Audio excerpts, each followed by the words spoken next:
no se apunta. Escojo un par de ellas, ¿vale? De ¿Te han maravilla. parecido bien las que he escogido? Súper bien, sí. Vale.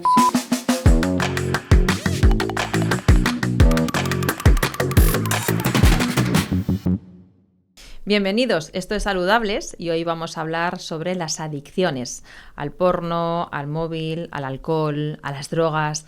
Sobre todo vamos a tratar de desmontar mitos, ver cuáles son esas señales de alarma y sobre todo descubrir herramientas prácticas para aplicarlas en nuestro día a día. Y lo vamos a hacer con nuestra invitada, ella es Neus Ortiz, es psicóloga general sanitaria y especialista en adicciones. Bienvenida, Neus. Muchísimas gracias, Susana. Bueno, yo creo que hay mucha desinformación en esto de las adicciones y yo creo que podemos empezar por lo básico y es explicar qué es una adicción y qué no lo es. Me parece perfecto.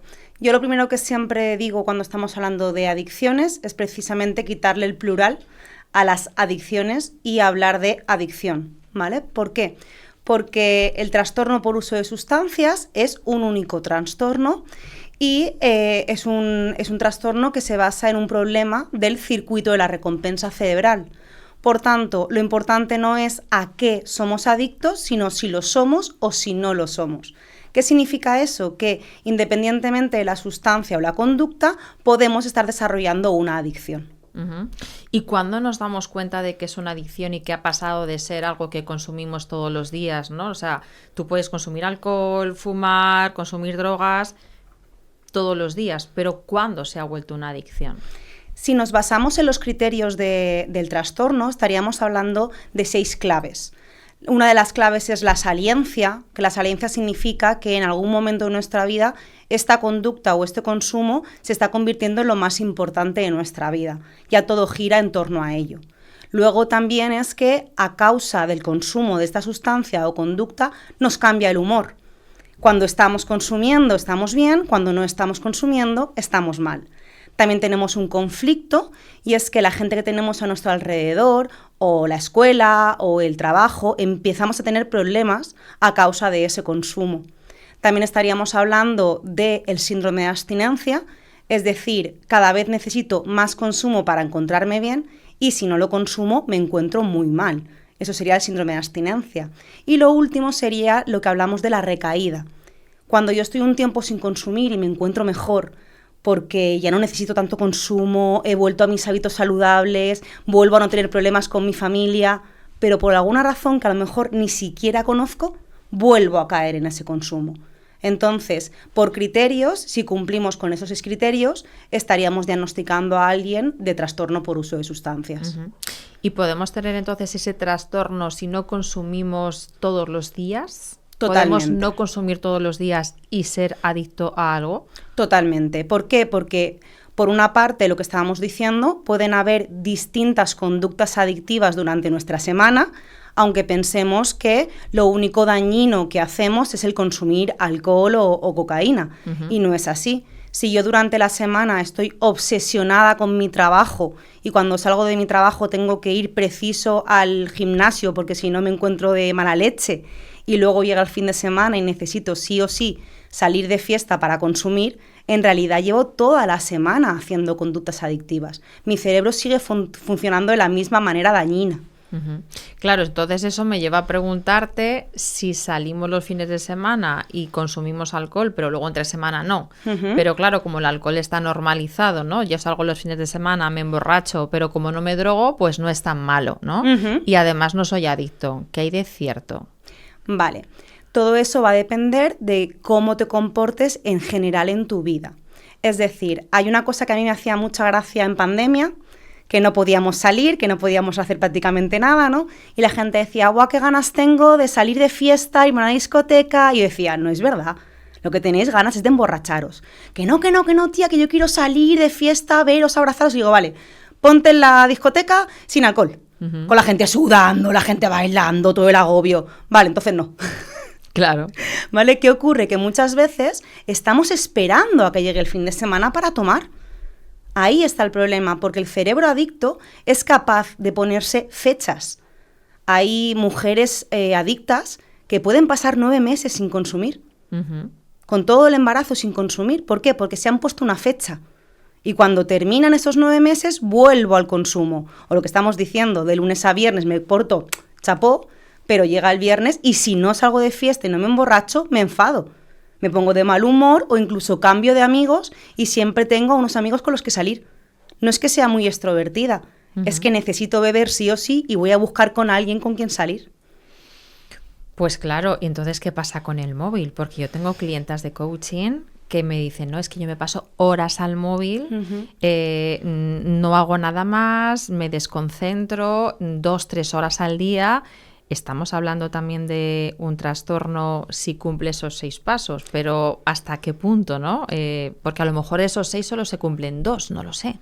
Claro, ahí donde pondríamos el fin, porque al final el móvil lo estamos utilizando para millones de cosas. Yo a lo mejor estoy con el móvil, pero no estoy chateando o estoy viendo Instagram, estoy escribiendo un artículo, por ejemplo. Pero a lo mejor mi madre me dice, suelta el móvil. Hablo de las que están en redes. Exacto, ahí sí que tenemos un sociales. problema.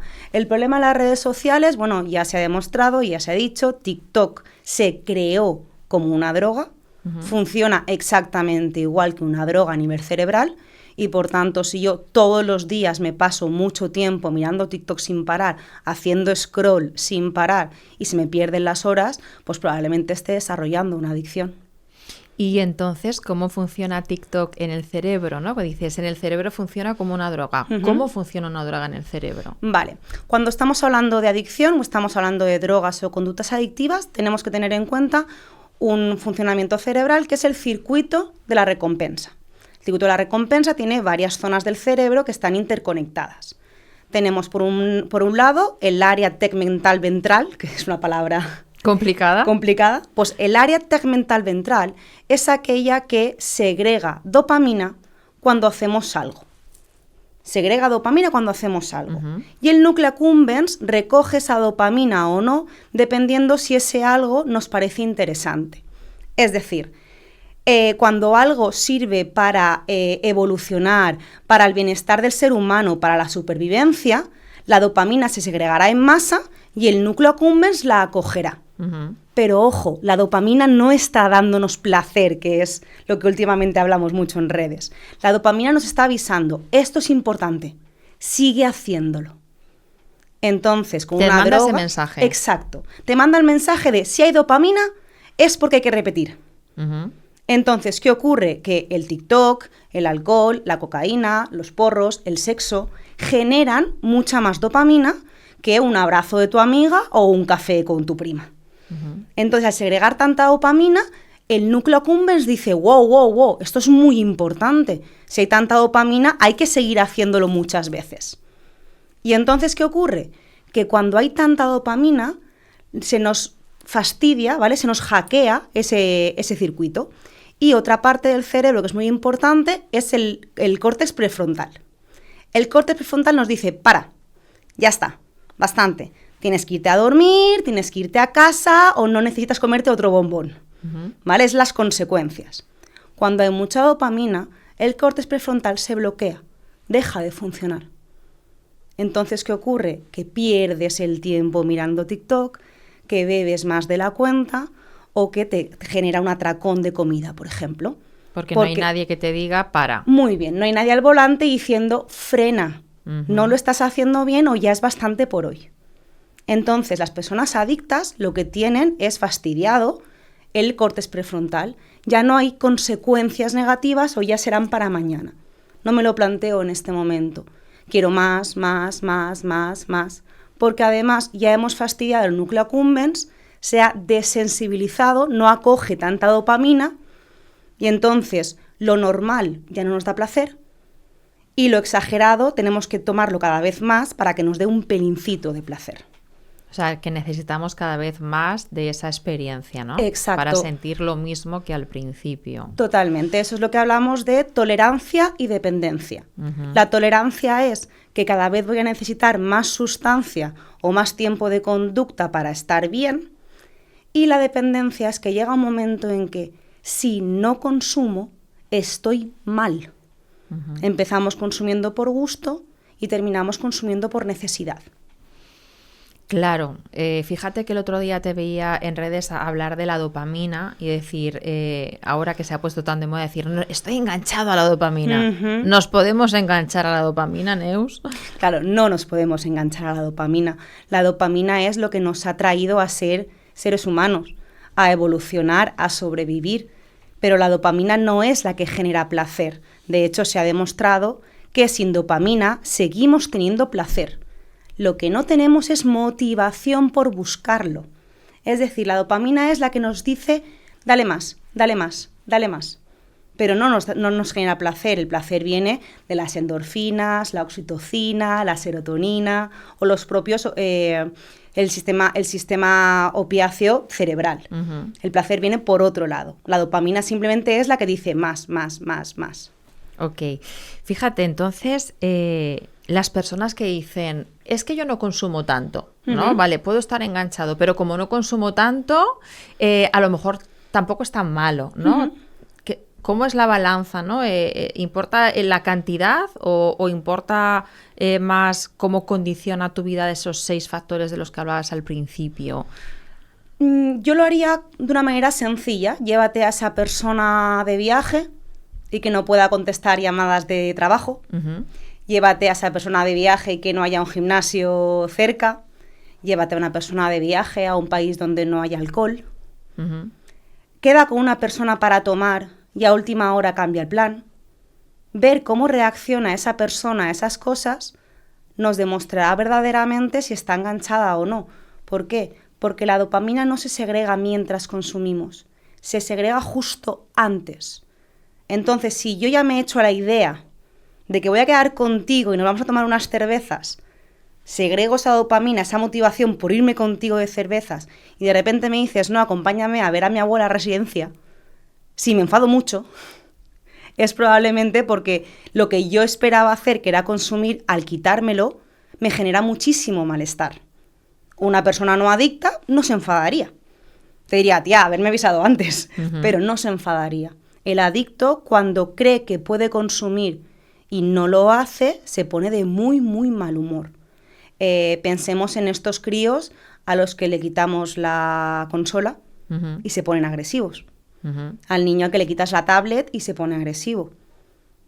A una persona que le dices, no, aquí no se puede fumar, pues me voy, si no me dejas estar a gusto fumando, me voy.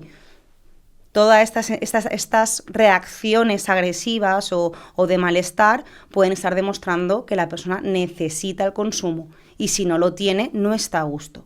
Porque los niños entonces también pueden ser, ¿no? Tener esa adicción, ¿no? A las pantallas. Totalmente. De hecho, es muchísimo más peligroso. ¿Por qué? Porque el sistema de recompensa, como hemos hablado antes, el córtex prefrontal, esa parte del cerebro no se termina de desarrollar hasta que tenemos unos 20, 21 años. Entonces, si yo estoy consumiendo sustancias o conductas adictivas mientras mi prefrontal no está creado, ya lo voy a crear mal. Se va a calibrar mal. Exactamente. El sistema de recompensa no va a llegar nunca a conectar con el córtex prefrontal.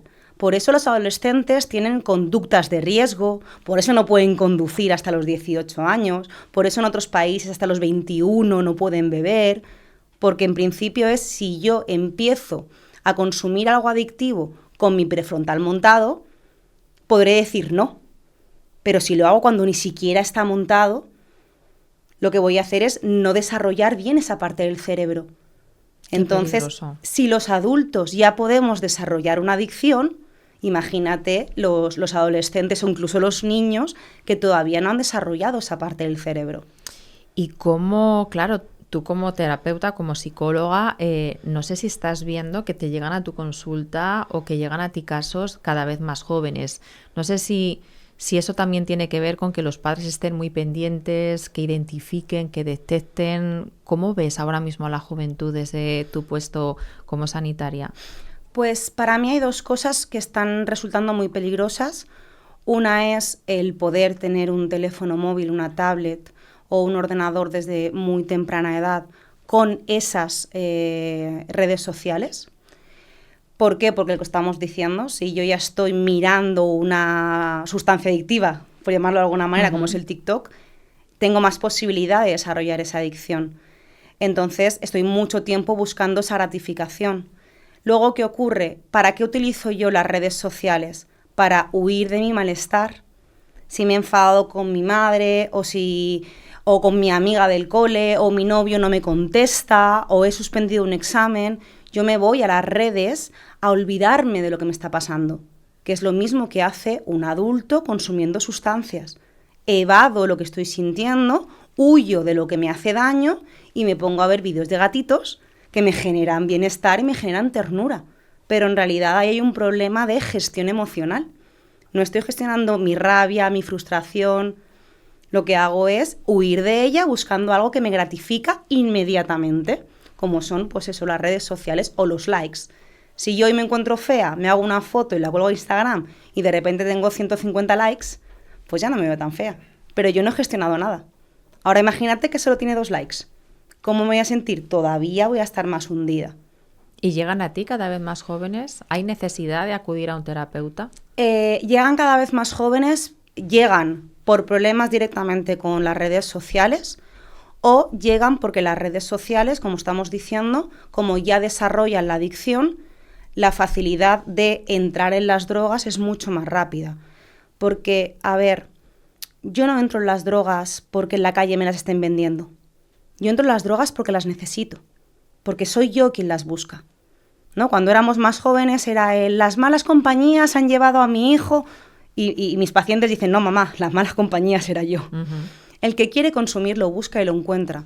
Cuando a mí las redes sociales ya no me están dando lo que yo necesito, el primer paso va a ser el tabaco y el alcohol, porque es lo que más tenemos a mano, ¿no? Porque es lo que está bien visto, entre comillas, y se vende en las tiendas. Es legal, exactamente. Uh-huh. Puede que el alcohol y el tabaco me ayuden, me guste, las redes sociales se van a un lado porque esto me provoca todavía más bienestar. Cuando esto deje de provocarme bienestar, voy a ir de escalón en escalón hasta que termine consumiendo pues otro tipo de sustancias que todavía sean más dañinas. Uh-huh. Esto entonces me lleva a preguntarte, Neus, ¿uno es adicto porque quiere o hay cerebros que son más propensos a generar adicciones? Cuando estamos hablando del desarrollo de la adicción no es hereditaria, por decirlo de alguna manera, ¿vale? Como otras enfermedades, pero lo que sí que heredamos es la probabilidad de terminar siendo adictos, ¿de acuerdo? ¿Qué significa? Que si mi cerebro tiene cierta probabilidad genética a que el circuito de la recompensa se hackee más rápido, tendré más probabilidades de desarrollar adicción. Pero no solo eso, también necesitamos los factores psicológicos, cómo es el adicto desde pequeño, cómo es el adicto desde adolescente o desde adulto, y luego los factores sociales, que obviamente también son importantes. ¿Y cuáles son? Vamos a hablar ya de resultados, efectos secundarios, qué es lo que nos producen las drogas, una adicción, cuáles son los efectos secundarios de el tabaco, el alcohol, las drogas. Hay algunas mejores y otros peores que afectan de alguna manera peor, ¿no?, al cerebro.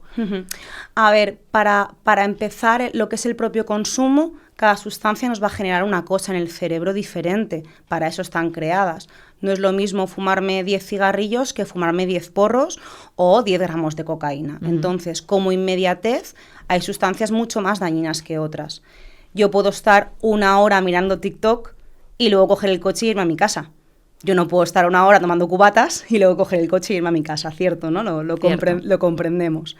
El problema no viene ahí. Cuando estamos hablando de adicción, al final, el adicto es siempre igual, ¿de acuerdo? Es decir, es manipulador, es mentiroso o mentirosa, entendedme, pongo está excesivamente cargado de emociones. Cuando está muy contento, está muy eufórico, muy excitado. Cuando está enfadado, los niveles de agresividad, incluso de violencia, son inmensos. Y la problemática es en general en todos los sitios, excepto en el lugar donde puede consumir. Es decir, yo tengo problemas en mi casa, en mi trabajo, con mis amigas, con mi pareja, pero ¿dónde no voy a tener problemas? En el círculo de colegas de consumo. Ahora bien, cuando ya estoy verdaderamente metido en las drogas o en la adicción, una de las cosas que más chocan cuando alguien viene a terapia es el yo ya consumía solo o sola. El adicto termina consumiendo en su habitación, en su coche, en un parque, ya no comparte el consumo con los demás porque ya no lo hace por placer, sino que lo hace por quitarse el malestar. Entonces, los primeros puntos de un adicto fuerte es que está consumiendo solo y que se siente totalmente solo. Es el mundo contra mí. El adicto siempre entra en terapia diciendo todo el mundo está contra mí. ¿Cuáles son los efectos en el cerebro a medio o largo plazo de las drogas en concreto, ¿no? Porque mucha gente dice, bueno, un porrito no hace mal, ¿no? No me hace nada. ¿Es así? A ver, ¿qué cantidad de comida basura es buena? Ninguna. Pero aún así, de vez en cuando nos apetece comer comida basura. ¿Qué cantidad de droga es buena? Ninguna. El consumo responsable no existe. El consumo responsable es cero. Lo que tenemos que comprender es que si consumimos porque queremos, sabiendo que nos va a hacer daño, como una comida basura nos va a hacer daño, o no movernos del sofá en 2 días también nos va a hacer daño, ¿no? Al final no es saludable. Y no hacer cosas saludables, pues bueno, pues de vez en cuando nos lo podemos permitir, pero siendo conscientes de que va a tener consecuencias negativas. ¿Qué ocurre? Que también dependiendo de la sustancia, la posibilidad o la probabilidad, mejor dicho, de desarrollar otras enfermedades está muy de la mano. Los porros no crean esquizofrenia, ¿vale? No crean trastornos psicóticos. El trastorno psicótico lo tenemos en el cerebro, ¿vale? Tenemos la misma predisposición genética a un trastorno psicótico. Tú y yo tenemos la misma predisposición. Si tú no fumas y yo me fumo un porro, yo tendré muchísima más probabilidad de terminar desarrollando un trastorno psicótico. En cambio, hay personas que se fuman 10 y no desarrollan ese trastorno psicótico. Pero cosas que sí que les pasan a la mayoría de adictos: problemas con la frustración, un problema enorme con las emociones, problemas de memoria, porque han matado, lo típico que se dice, ¿no? Has matado muchísimas neuronas. Y luego también que tienen muchas asociaciones mal conectadas, por decirlo de alguna manera. ¿Vale? Hay momentos en que dices, uy, ¿esta reacción a qué viene? Dices, bueno, vale, es que esto le recuerda cuando tomaba, cuando estaba mal, y entonces eso cuesta muchísimo de ir desmontando. En terapia le llamamos la pedra. La pedra. La pedra. Como que te hubiera dado, ¿no? Una claro, pedra. Es decir, al final tienes el cerebro agujereado. Y puede salir por cualquier lado, Exactamente, ¿no? Y tienes ahí pues tu pedra. No es que yo no soporto que me digas esto, no, es que yo no entiendo cómo esto me sale mal, o es que siempre me olvido las llaves en no sé cuántos. Pero eso en realidad, cuando tú te has recuperado bien, puedes tener una vida completamente normalizada. Si no es que has desarrollado otras patologías, como son trastornos psicóticos, como son trastornos límites de personalidad. Que se pueden desarrollar. Totalmente. Se puede desarrollar. ¿Se puede desarrollar sin consumir? También. Sí. ¿Hay más probabilidades de desarrollarlo con consumo? Por supuesto. ¿Y cuáles son las señales cuando tú dices, Neus, mira, ahora es cuando sí o sí ya tienes que pedir ayuda, ¿no? ¿Cuáles son esas señales límite de decir, necesitas ayuda, necesitas un especialista en tu vida? Yo te diría que para empezar es el consumo individual. Cuando ya consumes solo, cuando tu vida ya no tiene sentido, si eres un adicto, el momento para pedir ayuda es cualquiera. Pero si ya estás escondiendo el consumo a los demás, si ya mientes, si manipulas, si finges que has perdido esos 20 euros, si ya estás escondiendo el consumo a las demás personas y estás consumiendo solo, créeme que no te lo vas a dejar solo. Consumes solo, pero no te lo vas a poder dejar solo. Pero la mayoría de las veces el adicto no viene a recuperación por él mismo. El que pone el límite, el que pone el punto de se acabó, es el familiar. vamos a la familia y al entorno, porque gestionar las drogas no va de una persona, sino va también de su familia, sus amigos, las personas que le rodean, porque las drogas o esa adicción al tabaco, al móvil, al porno, afecta también a esas personas. ¿Cómo gestionas esa ayuda a las familias? Porque hay algo que me gusta mucho que dices, las 3 Cs, ¿no? Si quieres empezamos por ahí, ¿no? Sí, ¿Qué son perfecto. esas 3 Cs? Sí, cuando hablamos de las 3 Cs, estamos hablando de que el familiar no crea la adicción, es decir, el papá, la mamá, la pareja no tiene la culpa de que su hijo, su pareja, su hermano estén consumiendo hasta ese punto. El familiar no controla el consumo, es decir, que tú le pongas un control parental o que tú decidas o cierres con llave el minibar de tu casa o que tú le des el dinero exacto para consumir lo que tú dices que consuma, no ayuda, no merece la pena controlar. El adicto que quiere consumir ya se buscará la manera de consumir como sea. Y por último, no curas. El familiar no puede curar la adicción. Una, porque no se cura. La adicción es un trastorno crónico. El adicto siempre va a ser adicto, para siempre. Así como un diabético es diabético para siempre hasta que aparezca la cura. Hasta el día de hoy no la tenemos.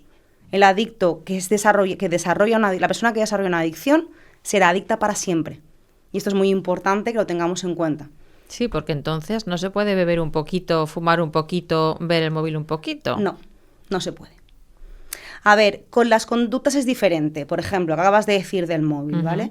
Cuando hacemos un tratamiento de recuperación, hay cosas que tú no le puedes quitar al adicto para siempre.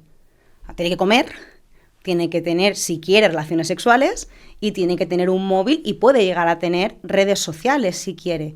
Pero el adicto aprende a cómo hacer esas conductas de manera sana. Aprende a controlar, por ejemplo, una norma mía es que no pueden ver más de 2 capítulos de una serie. Porque si no podrían estar toda la noche, ¿no? Totalmente. Ellos no controlan, madre mía, ya hemos visto 2 y mañana nos tenemos que levantar a las 6 de la mañana. El adicto, que no está consumiendo nada, puede verse toda la temporada de una tacada y a las 6 de la mañana irse a trabajar. ¿Que gente no adicta también lo hace? Bien, vale. Pero bajo su responsabilidad.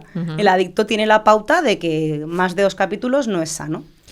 Eso en cuanto a las conductas, pero en cuanto al alcohol, las drogas, el tabaco, no probar nunca más, porque si no se habla de recaída y que volverás. Exacto. O que cambiarás de droga estrella, ¿vale? Porque como hemos dicho, la adicción es una única enfermedad. Yo puedo estar muy enganchado y puedo ir a terapia por la cocaína o por los porros. Si yo dejo de consumir esa sustancia, pero continúo consumiendo otras sustancias o me permito conductas adictivas, terminaré teniendo un problema grave con otra sustancia o con otra conducta. En terapia, en los centros de adicciones, hay una frase muy dicha que es yonki mal recuperado, alcohólico asegurado. ¿Vale? Cambias una por otra. Exactamente. ¿Qué pasa? Que como el alcohol es legal, en este país está muy bien visto y tenemos una cultura muy alcohólica, es una verdad, el adicto se deja de consumir su sustancia ilegal, pero continúa bebiendo alcohol. A los pocos años terminará teniendo un problema grave de alcoholismo. Pues vamos a por las soluciones, herramientas prácticas, cómo nos desintoxicamos, cómo dejamos una adicción de una manera coherente, ¿no? De una manera sostenible. Si yo creo que estoy empezando a hacer un mal uso de una sustancia o de una conducta, lo primero que debo de hacer es dejarla. Es parar y ver lo que siento. Porque lo que voy a sentir es mucho malestar y tengo que tener la capacidad de soportar ese malestar. Claro, si ya tengo desarrollada una adicción, no voy a poder soportar ese malestar. Entonces voy a necesitar la ayuda de un equipo terapéutico detrás. La mejor manera de salir de una adicción es un ingreso terapéutico. ¿Por qué? Porque nos vamos de nuestro entorno para empezar, salimos de ahí, nos desintoxicamos, que es la primera parte, que parece la más difícil, pero no lo es. La parte más difícil es volver a mi entorno sin el consumo. Si tú solo haces una desintoxicación, cuando vuelvas a tu entorno va a ser muy difícil que no vuelvas a tomar. En cambio, si tú haces una desintoxicación y sigues el proceso terapéutico, lo que tú aprenderás es a vivir en ese mundo, pero sin el consumo. O sea que con fuerza de voluntad solamente no salimos. La fuerza de voluntad es una mentira. Madre mía. Cuéntanos, Neus. Cuéntanos por qué es una mentira la fuerza de voluntad. Pues porque la fuerza de voluntad lo que te hace creer es que si estás así es por tu culpa. Si eres gorda es por tu culpa, si no tienes el trabajo de tus sueños es por tu culpa y si eres un alcohólico es por tu culpa. Me parece, de verdad, de las cosas más horribles. Y el cuento de la Caperucita Roja, ¿no? Totalmente. Es decir, yo estoy intentando quitarme el carbohidrato y no puedo. ¿Es por culpa de falta de voluntad? Pues a lo mejor no. La fuerza de voluntad es Necesitas muy mala. otra forma de abordarlo, ¿no? Totalmente. Las personas que no se puedan ingresar, que no puedan entrar en un centro, ¿se puede hacer también con algún tipo de medicación y con asistencia psicológica? Sí, claro. Tenemos los centros privados que ofrecen diferentes maneras de recuperarse y luego también está la parte pública. Una persona que tiene un problema de adicción puede acudir a su médico, puede comunicarlo, no lo van a juzgar, no van a pensar que es nada malo, sino que es otra enfermedad de las muchas que trabajan y entonces lo que harán será derivarlo a las unidades de adicciones para trabajar con ellos, como con médico, con psiquiatra y con trabajador social y con psicólogo. Uh-huh. ¿Todo eso hay en la Seguridad Social? En la Comunidad Valenciana se llama UCA, Unidad de Conductas Adictivas, y luego está la UA, que es la Unidad de Alcoholismo específica en alcohol. Y durante ese proceso de rehabilitación, desintoxicación, acompañamiento, sea por lo que opte, ¿no?, el paciente, ¿cómo puede ayudar también la familia y el entorno, la pareja? Es súper importante. La familia en un momento de recuperación o de tratamiento es muy, muy, muy importante. Una, para marcar bien claros los límites, porque el adicto va a buscar volver a tomar, porque no puede evitarlo. No es que sea mala persona, no es que la fuerza de voluntad haya fallado, es que su cerebro no funciona bien. Y aun queriendo dejar de tomar, va a seguir buscando tomar. Uh-huh. Entonces, el familiar no debe confiar en el adicto, aunque suene muy mal, pero es una realidad, y debe tener muy claras cuáles son las pautas a nivel familiar. Cuanto mejor la familia está introducida dentro del tratamiento del adicto, mejor es la recuperación del adicto. ¿Esas pautas se pactan con el terapeuta y con la persona adicta o se pactan solamente en casa con la persona? O sea, ¿cómo es la mejor manera de pactar esas pautas? Se pautan en familia, ¿vale? Pero en realidad no se pautan en familia. El centro informa de cuáles son las pautas.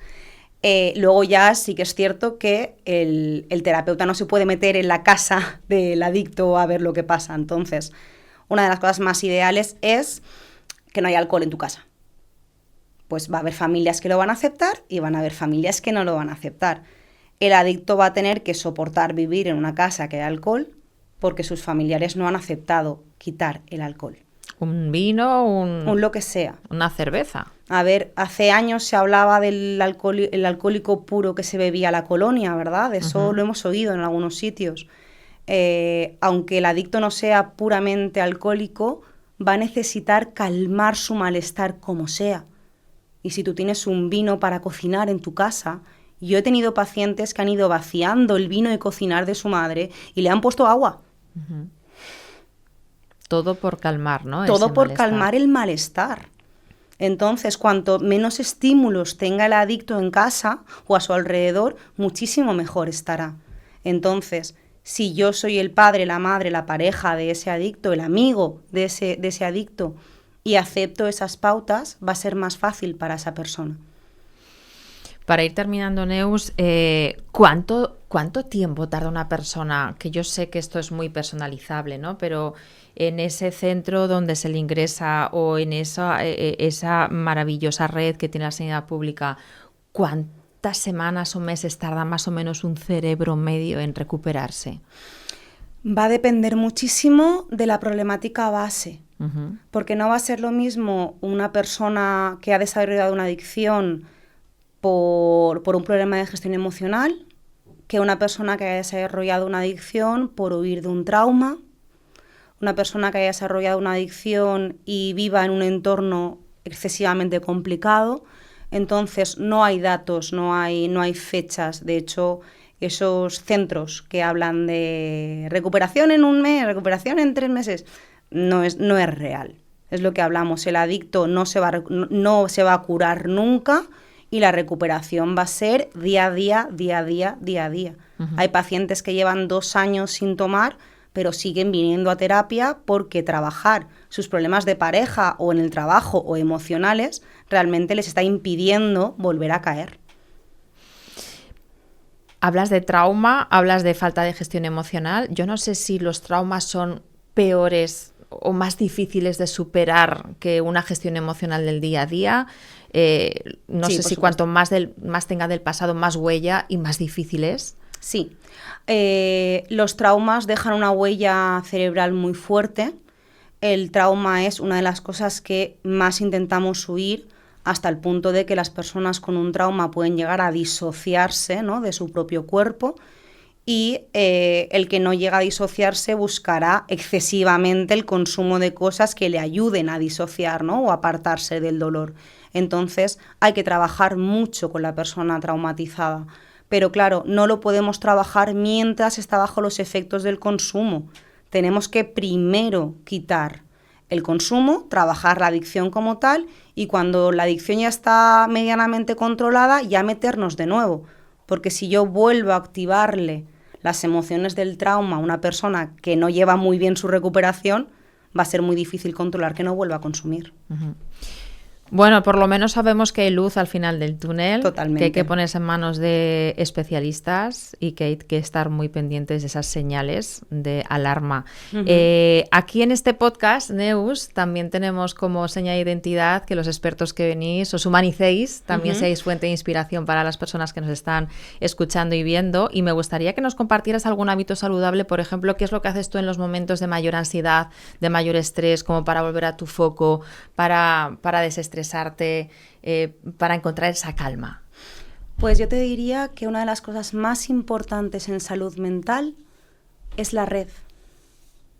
Sé que es duro porque vivimos una pandemia de soledad y es una realidad, pero la red de apoyo es súper importante.